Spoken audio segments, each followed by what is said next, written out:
ശ്രീമതേ ഭക്തിവേദാന്ത സ്വാമി ഇതിനാമിനെ. ഹരേ Krishna. Srila പ്രഭാതൻ്റെ glorification ചെയ്യുന്നത് എൻ്റെ പ്യൂരിഫിക്കേഷനാണ്, അല്ലാതെ എനിക്കതിന് യാതൊരു യോഗ്യതയില്ല. എങ്കിലും നമ്മുടെ പ്യൂരിഫിക്കേഷന് വേണ്ടിയിട്ട് ഇത് അദ്ദേഹം എന്നെക്കൊണ്ട് ചെയ്യിക്കട്ടെ എന്ന് ഞാൻ പ്രാർത്ഥിച്ചുകൊണ്ട് ആരംഭിക്കുന്നു. ഇന്ന് ഞാൻ പറയാൻ പോകുന്നത് ശ്രീല പ്രഭാതർക്ക് ഒരുപാട് ഗുണങ്ങളുണ്ട്, പക്ഷേ നമുക്ക് അതിലൊരെണ്ണമാണ് ഞാനിന്ന് തിരഞ്ഞെടുത്തിരിക്കുന്നത്, അദ്ദേഹത്തെ ഗ്ലോറിഫൈ ചെയ്യാൻ വേണ്ടിയിട്ട്. സത്സ്വരൂപ് ദാസ് എഴുതിയ പ്രഭാത ലീലാമൃതം എന്ന ബുക്കിൽ നിന്ന് ചാപ്റ്റർ 3 ഒരു സംഭവമാണ് ഞാനിന്ന് പറയാൻ പോകുന്നത്.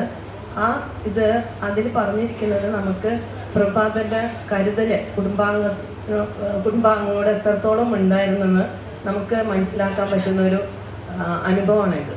അപ്പോൾ അതായത് പ്രഭാതൽ ഒരു കുട്ടി ജനിച്ചതിന് ശേഷം പ്രഭാതൽ ഫാമിലിയായിട്ട് അദ്ദേഹം 1923 അദ്ദേഹം അലഹബാദിലേക്ക് മാറി. കാരണം അവിടെ ബിസിനസ് കുറച്ചും കൂടി ഡെവലപ്പ് ചെയ്യാൻ വേണ്ടിയിട്ട് പ്രഭാത് ഫാർമസി ബിസിനസ്സിലായിരുന്നു ഉണ്ടായിരുന്നത്.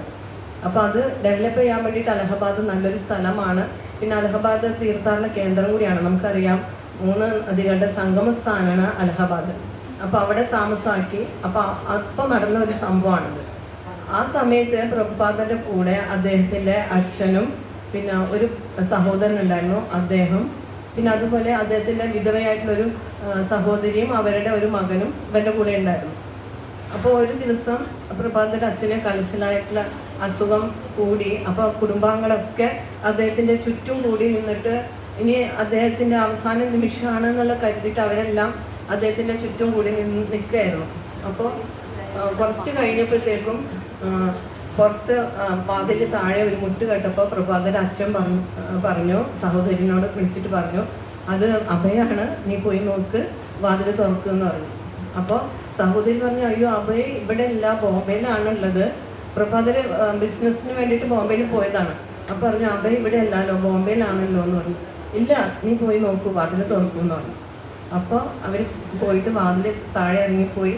വാതിൽ തുറക്കുമ്പോൾ അഭയാണ് മുന്നിൽ, വാതിലിൻ്റെ മുന്നിൽ. അപ്പോൾ അവർക്ക് ഭയങ്കര സന്തോഷം. അങ്ങനെ പ്രഭാതന് വന്നിട്ട് അച്ഛൻ്റെ അടുത്ത് നിന്നിട്ട് ചോദിക്കും, എങ്ങനെയുണ്ട് അച്ഛാ, അച്ഛന് അസുഖം എങ്ങനെയുണ്ടെന്ന് ചോദിക്കും. അപ്പോൾ പറഞ്ഞ് കുഴപ്പമൊന്നുമില്ല, നീ രാത്രിയായില്ലേ, നീ പോയി ഉറങ്ങിക്കോളൂ എന്ന് പറയും. അങ്ങനെ അന്നത്തെ ദിവസം കഴിഞ്ഞു. പിറ്റേ ദിവസം രാവിലെ പ്രഭാതന് ഡോക്ടറെ ഫോൺ ചെയ്യും അച്ഛൻ്റെ വിവരം അറിയാൻ വേണ്ടിയിട്ട്. അപ്പോൾ ഡോക്ടർ പറയും, എനിക്കറിയില്ല അഭയ്, നിൻ്റെ അച്ഛൻ എങ്ങനെയാണ് ജീവിച്ചിരിക്കുന്നതെന്ന് എനിക്ക് അതിശയം തോന്നുന്നു. കാരണം അദ്ദേഹം മാസങ്ങളായി ഭക്ഷണമൊന്നും കഴിക്കുന്നില്ല. അപ്പോൾ അദ്ദേഹം ഒരു അതിശയമാണ് അദ്ദേഹം ജീവിച്ചിരിക്കുന്നതെന്ന് തന്നെ ഡോക്ടർ പറഞ്ഞപ്പോൾ പ്രഭാതಕ್ಕೆ അഭയന് ഏകദേശം വിവരങ്ങളൊക്കെ മനസ്സിലായി. അപ്പോൾ അദ്ദേഹം അച്ഛൻ്റെ അടുത്ത് പോകും. എന്നിട്ട് ചോദിക്കും, അച്ഛൻ എന്തെങ്കിലും വിഷുണ്ടോ, എന്തെങ്കിലും ആഗ്രഹങ്ങളുണ്ടോ ചെയ്യാനായിട്ട്, സാധിച്ചു തരാനായിട്ട് എന്ന് പറയും. അപ്പോൾ അച്ഛൻ ചോദിക്കും, നീ എന്താ അങ്ങനെ ചോദിച്ചത്, ഡോക്ടർ എന്തെങ്കിലും പറഞ്ഞോന്ന് ചോദിച്ചു. അപ്പം പറഞ്ഞു, ഇല്ല ഡോക്ടറൊന്നും പറഞ്ഞിട്ടില്ല, ഞാനിവിടെ ഉണ്ടല്ലോ. പിന്നെ അച്ഛൻ ഞാൻ പുറത്തേക്ക് പോവുകയാണെങ്കിൽ ബുദ്ധിമുട്ടല്ലേ, അപ്പോൾ അതുകൊണ്ട് ഇപ്പോൾ ഞാനിവിടെ ഉണ്ട്. അപ്പോൾ അച്ഛൻ എന്തെങ്കിലും ഒരു ആഗ്രഹം ഉണ്ടെങ്കിൽ അത് പറഞ്ഞു തരൂ, ഞാൻ സാധിച്ചു തരാമെന്ന് പറയും. അപ്പം അച്ഛൻ ഒന്ന് ആലോചിച്ചിട്ട് പറയും, ശരി, നമ്മുടെ പശു ഉണ്ടല്ലോ, അതിന് നീ ഇവിടെ അലഹബാദിൽ ഗൗഡിയ മഠത്തിൻ്റെ ഇതുണ്ട്, ക്ഷേത്രമുണ്ട്, നീ അവർക്ക് കൊടുക്കണം എന്ന് പറയും. അപ്പം ശരിയെന്ന് പറഞ്ഞ് അന്ന് തന്നെ ഗൗഡിയ മഠത്തിലേക്ക് അവരുടെ ഒരു പശുവും അതിൻ്റെ പശുക്കുട്ടിയും കൂടിയിട്ട് പ്രഭാതന് കൊടുത്തയക്കും. അത് അച്ഛനടുത്ത് പറയുകയും ചെയ്യും. പിന്നെയും രാത്രിയാകുമ്പോൾ വീണ്ടും ചോദിക്കും, അച്ഛൻ ഇനി വേറെ എന്തെങ്കിലും ആഗ്രഹം ഉണ്ടോ അച്ഛാ ചെയ്യാനായിട്ടെന്ന് ചോദിക്കണം. അപ്പോഴും അച്ഛൻ ചോദിക്കും, എന്താ ഡോക്ടർ എന്തെങ്കിലും പറഞ്ഞോ നിൻ്റെ അടുത്ത്? അപ്പം ഇതൊന്നും പറഞ്ഞില്ല, ഞാൻ ബിസിനസ്സൊക്കെ ആയിട്ട് ചിലപ്പോൾ പുറത്തേക്ക് പോയെങ്കിലോ, ഇപ്പം ഞാനിവിടെ ഉണ്ട്, അതുകൊണ്ട് ചോദിച്ചത് അച്ഛാന്ന് പറയും. അപ്പോൾ ശരി, നീ ഒരു കാര്യം ചെയ്യുന്നല്ലേ, ഇവിടെ അലഹബാദിൽ ഗൗഡിയ മഠത്തിൽ എല്ലാ വൈഷ്ണവരെ വിളിക്കുക, അതുപോലെ ഇവിടെയുള്ള ബാക്കിയുള്ള വൈഷ്ണവരും കൂടി നീ വിളിക്കുക, എന്നിട്ട് അവർക്ക് നല്ലൊരു ഭക്ഷണം കൊടുക്കണം, അവരെ കൊണ്ട് ഹരിനാമം ജപിപ്പിക്കണം, അതും ചെയ്യണമെന്നാണ്. അപ്പോൾ പ്രഭാതൽ ശരി എന്ന് പറഞ്ഞിട്ട് അന്ന് തന്നെ എല്ലാ വൈഷ്ണവരെയൊക്കെ വിളിച്ചു. അവരെ കൊണ്ട് ഹരിനാമം സന്ധ്യയ്ക്ക് ഒരു 7 മണിയായപ്പോൾ ഹരിനാമം സ്റ്റാർട്ട് ചെയ്തു. എന്നിട്ട് രാത്രി ഒരു 11 മണിയായി ഇവരുടെ ഹരിനാമമൊക്കെ കഴിഞ്ഞ് ഇവർക്ക് നല്ല പ്രസാദം കൊടുക്കാൻ പറഞ്ഞിരുന്നു അച്ഛൻ.